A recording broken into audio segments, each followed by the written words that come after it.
9 billion people connected across the globe. This is bigger than a moonshot. Step one is imagine that you need a chart and you need to have a sense of what your enterprise mission is and the journey that you're on. There's just some fundamental things. And if you can't have confidence that the data that defines the boundary conditions or the value proposition is the same, then I don't think you're going to be in a very growth-oriented business cycle.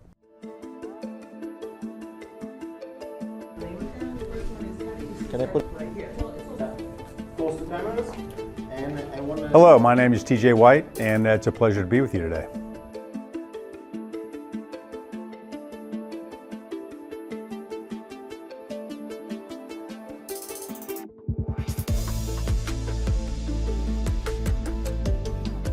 What will cybersecurity look like in 2035?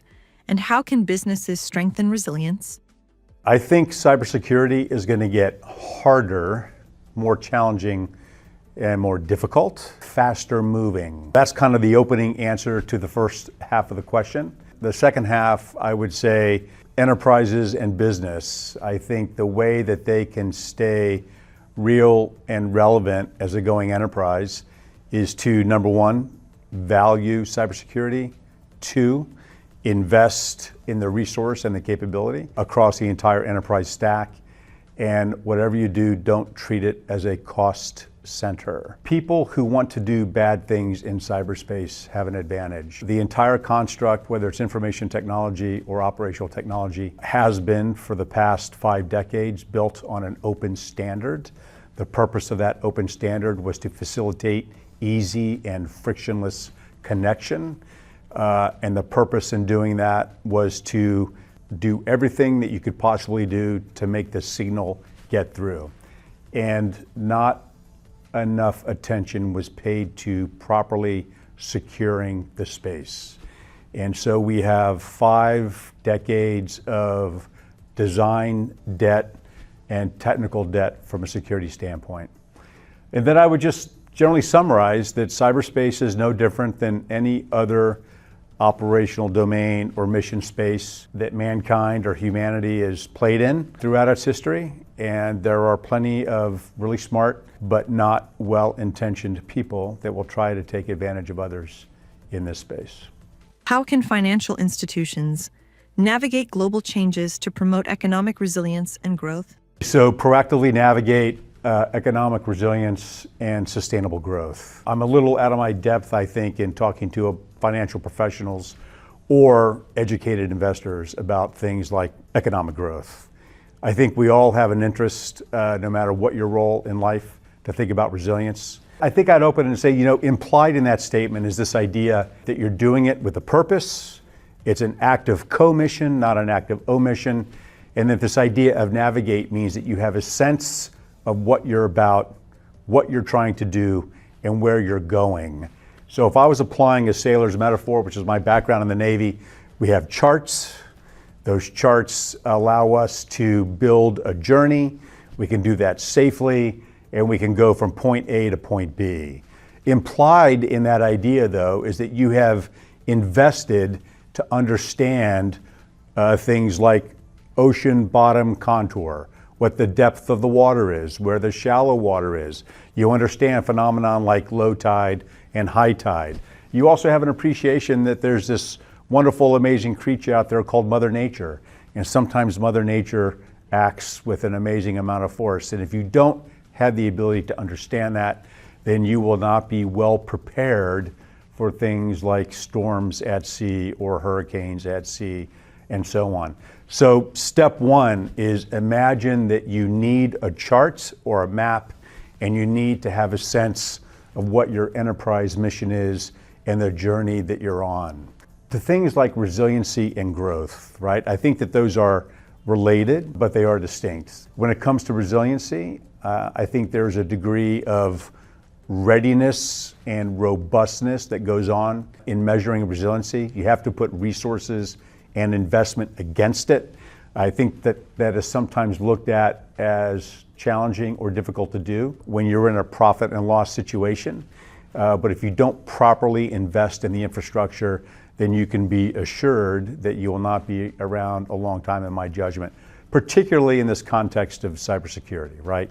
More and more people are more increasingly connected in ways and levels that we don't fully appreciate and understand. Okay, the last one, growth, right? I think part of that is a growth enterprise. You know, I'm a firm believer that growth in a general sense is good.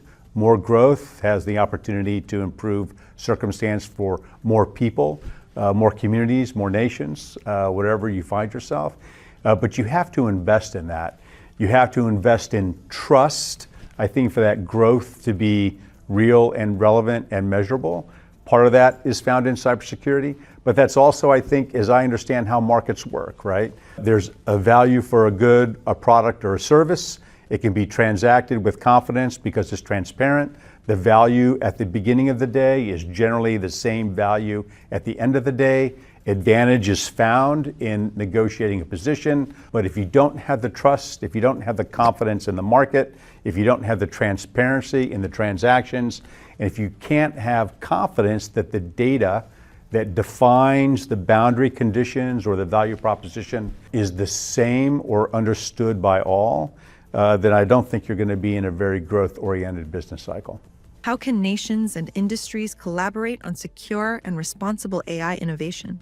This is sort of a conundrum that humanity has dealt with all the time, throughout the ages, no matter the circumstance, right? Whether it was fire, or the wheel, or the printing press, or the transistor, every single one of those, and many others not mentioned, have represented some sort of radical disruption or change to the way business was done, the business between nations, whether it was diplomacy or military or economic and international markets, whether that occurs in communities and small towns or whether it's large states in the case of the United States or on the international market. Technology is always going to be an impactor, but I think we find ourselves in this era, in the first half of this century, witnessing technology change at a kind of scale and speed. This is bigger than a moonshot.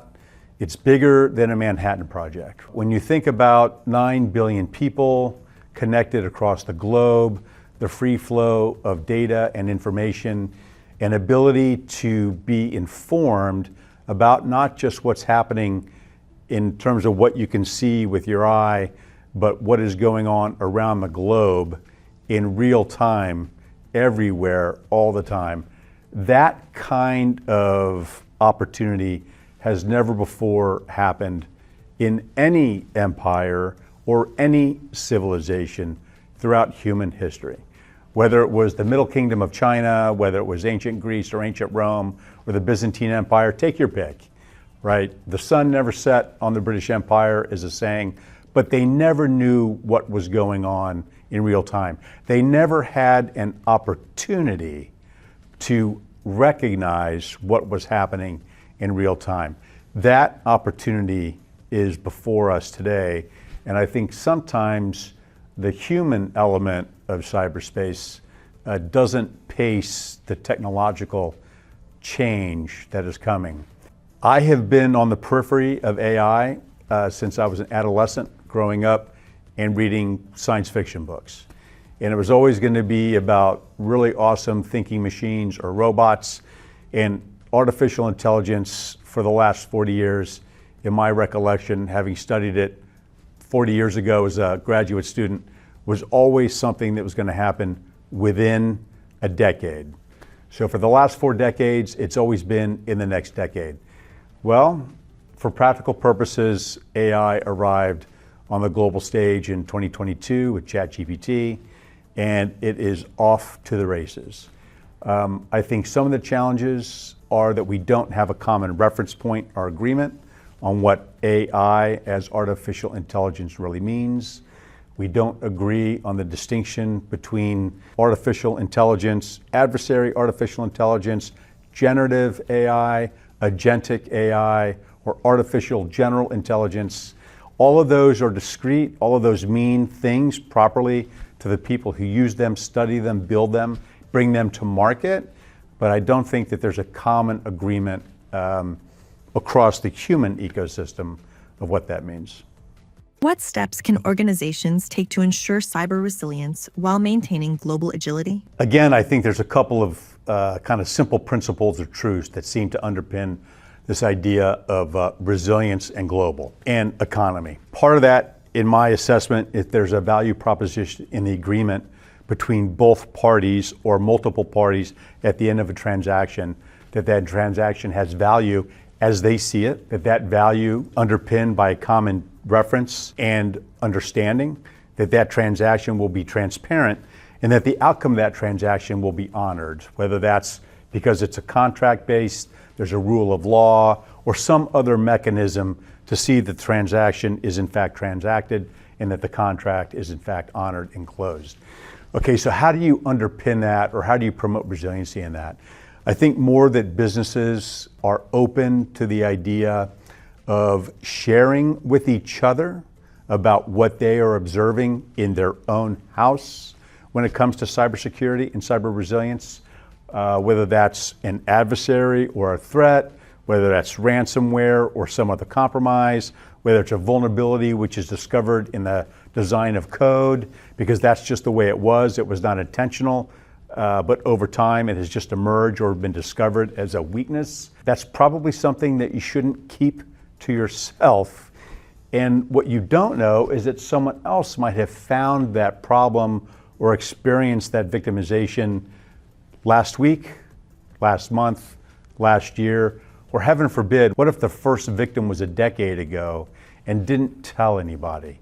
And look, I completely understand that there is value in reputation, and that a concern that your reputation might be impinged because some of your infrastructure or some of your processes have been at risk or are at risk, that can absolutely be real. Okay, so how can businesses and sectors come together to share that information? Well, so inside the US, Homeland Security, Congress, the executive branch, they've defined critical infrastructures. Those critical infrastructure sectors have information sharing organizations as part of those sectors. So whether it's energy or transportation or pharmacy or finance, right? There are mechanisms where enterprises that have equities in the market can come together and share as a matter of professional responsibility and agreement that there is a problem in the infrastructure. And I do think that there's also a concern that sharing that information will leave you open to some sort of liability. I think that that is understandable, it's explainable, it's credible, and unfortunately it's probably legitimate. But somehow the industry, and in the case of the United States, the government, the regulators, but also the people who are your investors, there needs to be an expectation that we can share information which looks like better collective security for all. And so I think that's kind of fundamentally it. I don't have an answer to how you can insulate or reinstate against the concern of liability or compromise or undue hazard in some fashion. But I have just observed that in the secure, operate, and defend business, we were always better the less surprised we were and the more quickly that we understood what was happening. And it was rare that we were the first victim. So I guess I would just say anything that the enterprise, look, everybody in the mortgage business wants to have a good mortgage. They want it to be a confident lender, they want it to be a confident creditor, and they want that to pay out as agreed on terms specified. And the more that you can share that information about where risk is found, at least in cybersecurity, the better off everyone will be on that side of the deal, and for any deal. How can military cyber insights enhance security and innovation in the financial sector? It is a fair criticism often levied against militaries throughout history by the professional studiers of military history, commonly known as war colleges, that militaries are always best prepared for the war that they last fought. And so that's uncomfortably accurate, perhaps, but at the end of the day, I would say a couple things about that observation. It points to the value of resiliency and readiness. So all of the questions above about what can, how can, what should, anything that looks like as part of a bottom line for an enterprise where the CIO, the CISO can point to the C-suite, the COO, and the CEO, that here's the way that we are measuring our resiliency for cybersecurity or any kind of security. This is the way that we measure how robust and how strong our cybersecurity enterprise or our enterprise period is. Those sorts of measures should be agreed to in and across the C-suite and the heads of the enterprise, and then they should be reported on. Equally important, they should be measured deliberately and thoroughly. So be careful about any practitioner coming from the military talking about how to be prepared for the future. Okay, now that we've sort of taken the pie in the sky off the table, there's just some fundamental things. You do have to design, engineer, install, operate, and configure your enterprise to a standard. And that standard is not a mystery. There are, in fact, industry best practices. They are public, they are available, and a professional staff in your CIO and CISO shop can absolutely implement those, measure them, and assess them and approve them. You can also get them, for example, from the National Institutes of Standards and Technology. I mean, it's just published, it's available on the internet about how to properly secure and operate the internet. And I think that that's equally viable and credible. I think another thing that's not often undertaken is consider contracting or paying for a professional penetration test or pen test team to periodically test your own infrastructure, not just your technical configuration and standard, but your response and recognition processes. You can actually learn a lot from employing a very, very good red team or pen test team. And then I would say the most important thing would be for leaders of the enterprise to establish, set, hold, and then raise the level of expectation that you want the enterprise to achieve when it comes to cybersecurity. So at the end of the day, it's not a loss center. Leaders need to set the expectation, and the professionals in the front line of doing it, they need to operate and configure and check configurations and controls. And then I guess the last thing, it is a matter of culture.